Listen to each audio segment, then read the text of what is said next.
him! I say arrest him! অর্জুনকে আপনি গ্রেফতার করুন। কি আপনি হাসছেন যে?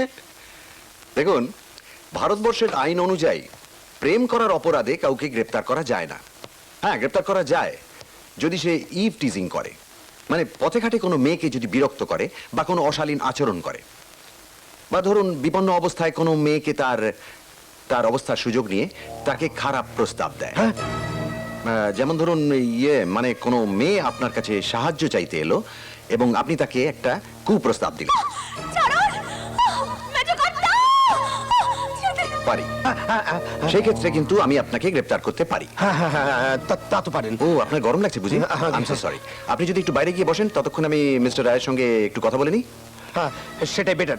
দাদা, তুমি আলোচনাটা করো, আমি বাইরে ওয়েট করি। হ্যাঁ। আচ্ছা মিস্টার রায়, দেখুন তো এই লোকটাকে আপনি চেনেন কিনা?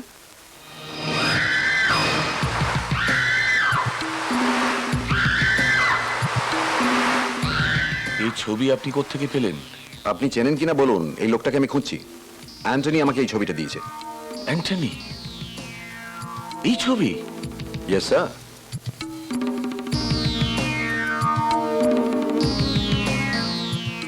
অ্যান্টনির সঙ্গে এর কি সম্পর্ক আপনি জানেন? No sir. আভিজাত্য? কিসের আভিজাত্য? কেন আমাদের এই রায়বাড়ির? সেটাকে আভিজাত্য বলে না বাবা, যা বলে সেটা হলো অহংকার, আর তার সঙ্গে মিশে আছে অদ্ভুত একটা ভয়। অহংকারটা কিসের আমি জানি, টাকার, কিন্তু ভয়টা কিসের বলো তো? চুপ কর। এই শেখর রায় কাউকে ভয় পায় না। অ্যান্টনি সাহেব কে বাপি? খবরদার ওই নামটা মুখে আনবি না। যেখানে যাচ্ছি সেখানেই শুধু এই একটাই নাম, অ্যান্টনি অ্যান্টনি অ্যান্টনি। তাহলে আচ্ছা রূপসী, তুই তো আমার মেয়ে। তার ছেলেবেলা থেকে কত স্নেহ ভালোবাসা দিয়ে মানুষ করেছি বল। সে তো সব বাবাই করে। আচ্ছা তুই বলতো ওই অ্যান্টনি সাহেব লোকটা কে? আমারও তো ওই একই প্রশ্ন তোমাদের কাছে। লোকটা কে? একটা ভবঘুরে মানুষ, গ্রামে যার কোনো পরিচয় নেই, কখন কোথা থেকে আসে আর গ্রামের মানুষের মধ্যে আশা আকাঙ্ক্ষা বাঁচার প্রেরণা জাগিয়ে তোলে, আর তোমরা তার নাম শুনে চমকে ওঠো। নিশ্চয় তোমরা তাকে চেনো। চিনি না, তবে চিনে নেব।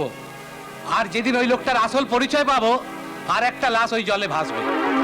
আর একটা লাশ মানে? তুই আমার কথার উত্তর দে। ওই অ্যান্টনি সাহেবের কথাই নেছে একটা ছোট জাতের মাঝির ছেলের সঙ্গে মেলামেশা করছিস কেন? সেটা কি দোষের? তো স্যার নয়, আমার তো মনে হয় না।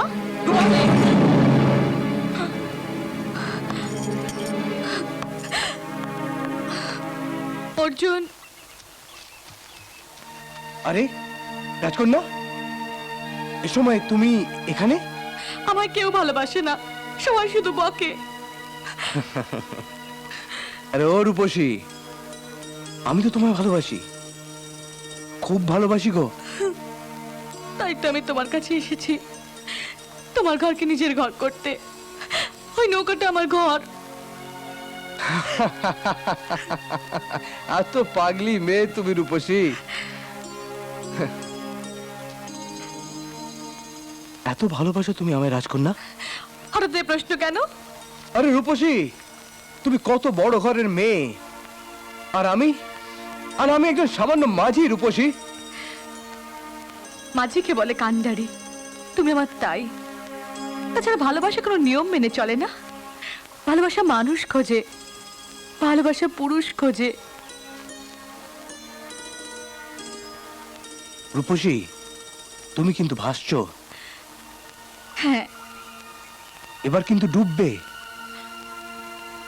আমি ডুবতে চাই, আমি ডুবতেই চাই। ফাদার, ফাদার, আমার স্বপ্ন সত্যি হয়েছে ফাদার। আমি পেরেছি। ওই রায়বাড়ির মেয়ে রূপসীকে অর্জুনের প্রেমের জোয়ারে ভাসিয়েছি। এবার ওই রায়বাড়ির আভিজাত্য আর অহংকার ধুলোয় মিশে যাবে ফাদার। কেউ তাহলে হয় ফাদার? ঈশ্বর সর্বশক্তিমান, তার নিয়মেই পৃথিবী চলছে।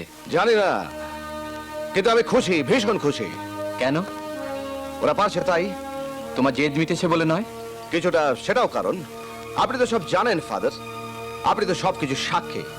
আপনি তো বলেছিলেন গ্রামের এই নরম হাওয়ায় ওরা একদিন আগুন জ্বেলেছিল। সে আগুনের হিসেব তোদের মেটাতেই হবে। তুমি সেই হিসেব মেটাচ্ছ? নিশ্চয়ই, 100 বার। এই তো সবে শুরু। এর শেষ কোথায় তুমি জানো? যত দূরই হোক আমি ওদের সঙ্গে সঙ্গে যাবো ফাদার। আপনি কিছু ভাবেন না, যদি প্রয়োজন হয় আমি ওদের কাঁধে করে বইব শেষ পর্যন্ত। গড ব্লেস ইউ মাই সান। আমাকে নয় ফাদার, আশীর্বাদ করুন ওদের। God bless them. And me two. ঈশ্বর আমাকেও আশীর্বাদ করুন, কারণ ঈশ্বরকে তো প্রমাণ করতে হবে তিনি একচক্ষু নন। এটা তো তার দায়িত্ব। শুধু ওদের চাওয়া মেটালেই চলবে, আমারটাও তো মেটাতে হবে, কারণ আমাকে তো জানতে হবে কে কি এবং কেন। বাহ বাহ বাহ, এই যে দেখি জলে ভাসে শিলা, হঠাৎ এই কথা বললেন কেন? না, দারোগা ধ্রুব মিত্র হঠাৎ শেখর রায়ের আশীর্বাদ না চেয়ে ঈশ্বরের আশীর্বাদ চাইছে, তাই। আমি জানি আপনি আমাকে বিশ্বাস করেন না, কিন্তু ফাদারকেও যে বিশ্বাস করেন না এটা জানতাম না। মুখ সামলে কথা বলবেন। আপনি নিজেকে বিশ্বাস করেন অ্যান্টনি সাহেব? আপনি বোধহয় ভুলে যাচ্ছেন কার সঙ্গে কথা বলছেন। না, আমি জানি, আপনার চেয়ে বেশি জানি, এবং আমি আপনাকে আপনার চেয়ে বেশি চিনি। হোয়াট? অ্যান্টনি, আমি অফিসারকে ডেকে পাঠিয়েছি, ওর সঙ্গে আমার কথা আছে। সুতরাং বুঝতেই পারছেন ঈশ্বর একচক্ষু নন, মাঝে মধ্যে তিনি আমাকে আশীর্বাদ করেন।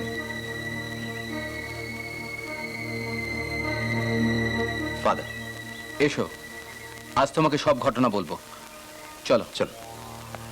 আয় আয় আয়, তোর এত বড় সাহস, তুই অর্জুনের সঙ্গে দেখা করিস? আজ থেকে তুই এই ঘরে বন্দি। দেখবো কি করে অর্জুনের সঙ্গে তোর দেখা হয়। কি করে দেখবে? ভালোবাসা যে মনের তারে বাঁধা। তোকে আমি খুন করে ফেলবো। তুমি আমাকে মেরে ফেলো, জন্ম জন্মান্তর আমি অর্জুনকেই ভালোবাসবো। তোর ওই অর্জুনের লাশ আমি নদীর জলে ভাসিয়ে দেবো। পরে মিলবো আমরা। শোন শোন, শোন, এটা তুই কি করছিস মা? দেখ, আমি তোর বিয়ে দেবো, তুই শুধু এ বাড়ির বংশ মর্যাদাটুকু রক্ষা কর। এটা তোর কাছে আমি ভিক্ষে চাইছি মা, বাবা হয়ে মেয়ের কাছে ভিক্ষে চাইছি মা। বাহ, চমৎকার অভিনয় করো তুমি। তোমার এক চোখে জল আর এক চোখে আগুন। কি সোজা আঙ্গুলে ঘি উঠবে না? না, এই দরজাটা বাইরে থেকে বন্ধ করে দে। না না, বাপি বাপি, দরজা খোলো, আমি অর্জুনের কাছে যাবো। ও সাহেব, তুমি নৌকো থেকে নেমে যাও। কেন? ওরা রূপসীকে আটকে রেখেছে। জানি তো, সেই জন্য তো অপেক্ষা করছি তোর জন্য। তার মানে আজ তোর পরীক্ষা। পরীক্ষা? কিসের পরীক্ষা সাহেব? আমি দেখতে চাই তুই মেয়েটার সঙ্গে প্রেম করে ফুর্তি করে কেটে পড়তে চাস না সত্যি সত্যি ভালোবাসিস। কি উল্টো পাল্টা কথা বলছো তুমি সাহেব? এই, তোর পে লাভ নেই, যা গিয়ে উদ্ধার করে নিয়ে আয় ওকে। কিন্তু কিন্তু আমি ওপারে যাবো কি করে সাহেব? নদীতে ঝাঁপ দে। কি বলছো তুমি সাহেব? এই বড় নদীতে? তাহলে রূপসী তোর নয়, তোর প্রেমও ভরা নয়। হ্যাঁ সাহেব, মুখ সামলে কথা বলবে। এই শালা। আরে ভালোবাসা শুধু বুকের উথাল পাথাল নয় রে, ভালোবাসা বুকের হিম্মত। হিম্মত দেখা। তুমি আমার হিম্মত জানো না সাহেব? দেখবে? দেখবো। তুমি দেখবে আমার হিম্মত? হ্যাঁ দেখবো। তুমি সত্যি আমার হিম্মত দেখবে সাহেব?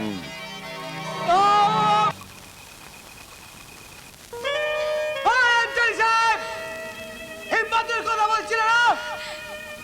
দেখে যাও, দেখে যাও, এসে আমার হিম্মত দেখে যাও তুমি। আরে রূপসী আমার, আরে রূপসী অর্জুন মাঝে, অর্জুন মাঝে, রূপসী। অর্জুন, রাজ করে তুমি শুধু আমার রাজ করতে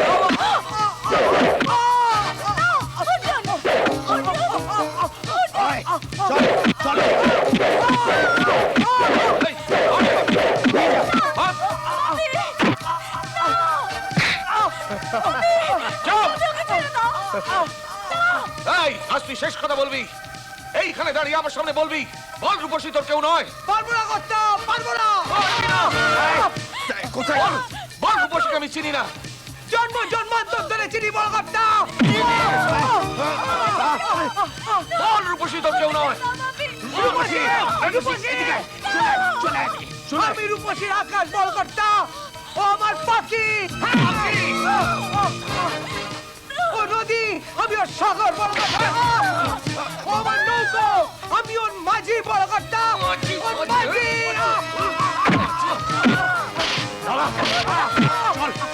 রূপসী। এই চলে। অর্জুনদা, অর্জুন, অর্জুন চোখ খোল।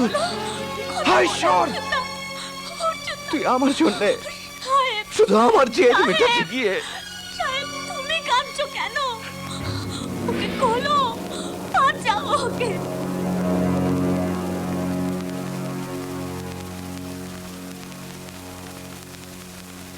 এসো দিদি, কোনো ভয় নেই, আমি আছি, এসো এসো। দে অর্জুন, আমার হাতে হাত দে। হ্যাঁ, আমি মেনে নিচ্ছি তোর হিম্মত আছে, তোর হিম্মত আছে রাজকন্যাকে পাবার। এবার আমার হিম্মত দেখ, আমি তোকে তোর ভালোবাসার দুনিয়া ফিরিয়ে দেবো। আপনি কি ওর ঠেকা একা নিয়ে রেখেছেন নাকি? ওটা আমার ব্যাপার কখনো নয়। আপনি গ্রামের শান্তি নষ্ট করছেন। আমি যা করছি আমার নিজের দায়িত্ব করছি। পুলিশ কিন্তু আপনাকে বাধা দেবে। পুলিশ? আপনি হাসছেন যে? আপনি কি হঠাৎ মাটি ফুঁড়ে উঠে এলেন নাকি মশাই? তার মানে এতদিন কোথায় ছিলেন মশাই? এত বছর ধরে ওই অন্যায় আর ঔদ্ধত্যের পাহাড়ের উপর চেপে বসে আছে যে রায় পরিবার, তাদের তো কখনো টেনে নামানোর চেষ্টা করেননি। আর আজ যখন অর্জুন ওদের লোহার দরজায় আঘাত করছে, তখন সেই ঝনঝন আওয়াজে ঘুমটা ভেঙে গেল নাকি? দেখুন, একজন পুলিশ অফিসার হিসেবে আমার নিয়ম শৃঙ্খলা, এইসবের কথা বলছেন তো? ওসব ধুয়ে আপনি জল খান। আমি ততক্ষণ অর্জুনকে রূপসীর অধিকারটুকু আদায় করে দিই। ভালোবাসার অধিকার, ইজ্জতের অধিকার নিশ্চয়ই দেবেন, কিন্তু আইনের পথে। আইন ভেঙে জঙ্গলে শাসন তৈরি করার চেষ্টা করবেন না। আরেকটা কথা মনে রাখবেন, এটা কিন্তু অনুরোধ নয়, দিস ইজ আ ওয়ার্নিং। এসো দিদি, এই সেই ঘর। হ্যাঁ, দাঁড়াও শুনছি। দারোগা বাবু। অর্জুন, কে কে আপনি? আমি আমি রূপসীর মা। রূপসী রূপসী আমার মেয়ে। রূপসী আপনার মেয়ে? ওরা ওরা আমার মেয়েকে আটকে রেখেছে বাবা। সাহেব, সাহেব শুনছো? শুনছো উনি কি বলছেন?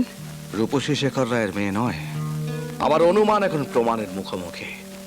আমি এইটুকুই চেয়েছিলাম, ঈশ্বর দয়াময়, আমার হাত দুটকে আরো শক্ত করে দিলেন তিনি, আমার জেদকে আরো বাড়িয়ে দিলেন।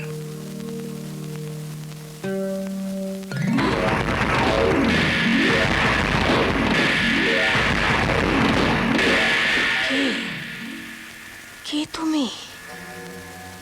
সেই মুখ, সেই চোখ, সেই নাক, সেই এক আদল, হুবহু এক। কে কে তুমি? আমি অ্যান্টনি, কিন্তু আপনি কেন আমাকে? তুমি জানো না, তুমি জানো না, তুমি দিদি, তুমি দিদি, এই তোমার ছেলে। আমি ওকে বাঁচিয়ে রেখে রবার্ট সাহেবের কাছে দিয়েছিলাম। তুমি কি বলছো শামসের মিয়া? হ্যাঁ গো সাহেব, রবার্ট সাহেবের মানা ছিল, তাই এতদিন বলিনি। এই তোমার গর্ভধারিণী মা। মা? হ্যাঁ, মা, আমার মা। হ্যাঁ, সেই জন্য ফাদার বারবার আমাকে বলতেন রায়বাড়ির প্রাচীর ভাঙতে। আজ যখন প্রাচীরটা ভেঙে গেল, তখন মা, মা, ঈশ্বর আমাকে এত ভালোবাসেন, আমাকে এত ভালোবাসেন ঈশ্বর, তার এত দয়া। মা, আমি ভাবি তোমাকে এমন হয়ে ফিরে পাবো। মা, মা গো, মা, মা গো,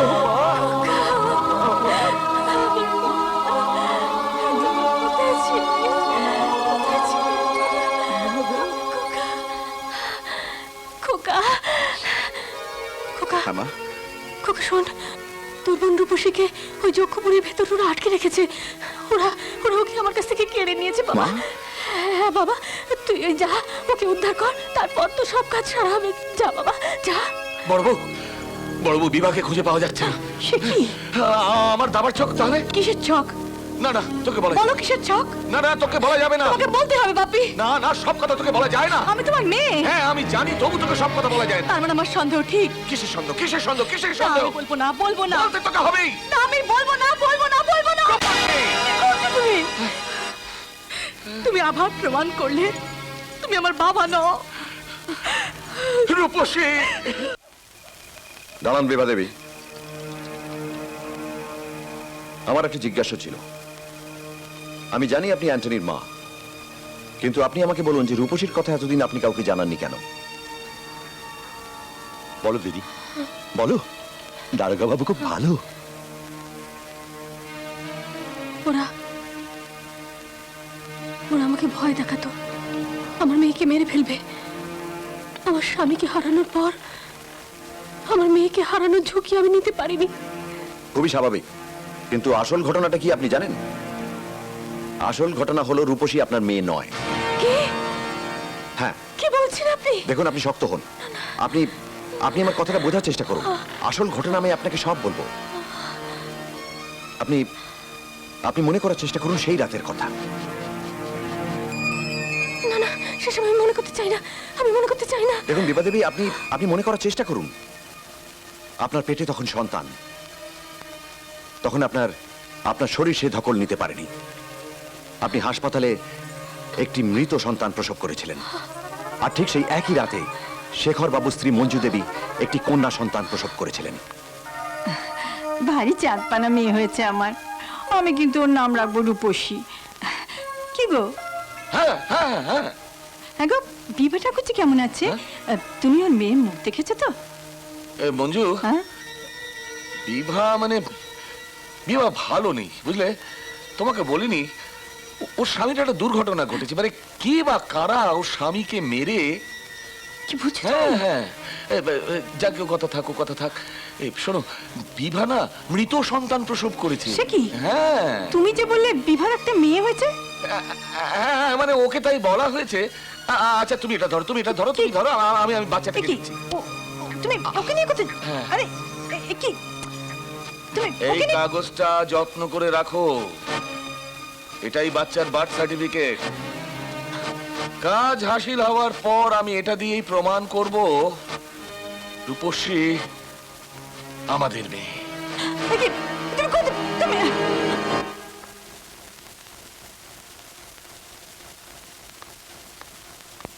এই নিন আপনার বাচ্চা।